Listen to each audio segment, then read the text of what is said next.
স্বামী বা স্ত্রী যদি একসাথে খোলা তালাক করে নেয়, অথবা স্বামী বা স্ত্রী যদি যে কাউকে একপাক্ষিক তালাক দেয়, তালাক দেওয়ার কিছুদিন পরে তারা যদি আবার সংসার জীবনে ফেরত আসতে চায় বা আবার তারা বৈবাহিক জীবনে আবদ্ধ হতে চায়, তাহলে কি এটা সম্ভব? তারা কি আবার একসাথে থাকতে পারবে তালাক হবার পরেও?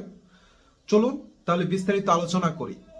স্বামী বা স্ত্রীর মধ্যে যদি খোলা তালাক হয় বা একপাক্ষিক তালাক হয়, তারপরেও কিন্তু 90 দিন সময় থাকে। তালাক দেওয়ার 90 দিনের ভিতরে যদি আপনারা আবার পুনরায় স্বামী স্ত্রীর সম্পর্কে আবদ্ধ হতে চান, তাহলে কিন্তু আপনারা যে তালাকটি দিয়েছিলেন সেই তালাকটি প্রত্যাহার করলেই আপনারা কিন্তু পুনরায় একসাথে আবার সংসার শুরু করতে পারবেন। নতুন বিয়ের কোনো প্রয়োজন নেই।